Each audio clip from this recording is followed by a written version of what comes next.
இது பாருங்கள், நாங்கள் செம்பருத்தி செடி வச்சுருக்குறோம் வீட்டுக்கிட்ட செம்பருத்தி செடி இருக்கிறதே அப்படியே ஒரு நல்லது தான். எல்லாத்தையும் பார்க்குறதுக்கு வீட்டுக்கிட்ட பூ எப்பவுமே பூ பூத்துட்ருக்குங்க. செம்பருத்தி குச்சி ஒரு குச்சி வச்சுட்டுன்னு வச்சுக்கோங்க, சின்னதாக ஒரு குச்சி வெட்டிட்டு வந்து இந்த மழை டைமில் வச்சிங்கன்னா கண்டிப்பாக உங்களுடைய செம்பருத்தி செடி துளிர் வந்துடும். இப்போ பாருங்கள், அதுக்கு பக்கத்துலேயே ஒரு வாழை மரம் இருக்குது. இது வந்து பூ வாழைங்க.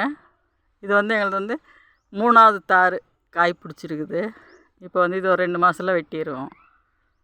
அதுக்கு பக்கத்தில் பாருங்கள், இந்த செம்பருத்தி செடியில் நிறைய டெய்லி ஒரு 10-15 பூ அப்படி வந்துட்டுருக்குதுங்க.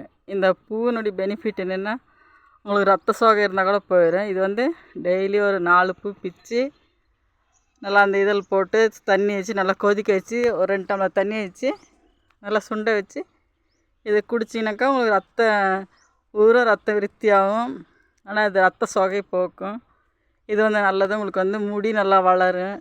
இந்த தண்ணி குடிக்கிறதுனால முடி நல்லா ஷைனிங்காக இருக்குது. உடம்புல இருக்கிற பிரச்சனையெல்லாம் ஓரளவுக்கு தீருங்க. இது பாருங்கள், செம்பருத்தி செடி நிறையா மொக்கு வச்சுருக்குது, நிறையா பூவும் பிடிச்சிருக்கு. டெய்லி ஒரு 10 பூ பிடிச்சிருன்னு வச்சுக்கோங்களேன். நான் இது டெய்லி ஒரு 4 பூ பிச்சு டீயில் போட்டு தண்ணியில் போட்டு டீ மாதிரி கொதிக்க வச்சு லேசாக வேணால் நம்ம சர்க்கரை போட்டுக்கலாம், இல்லைன்னா அப்படியே கூட குடிச்சிக்கலாங்க. எங்களுடைய சேனல் பிடிச்சா லைக் பண்ணுங்கள். சேனல் ரொம்ப பிடிச்சா சப்ஸ்கிரைப் பண்ணுங்கள்.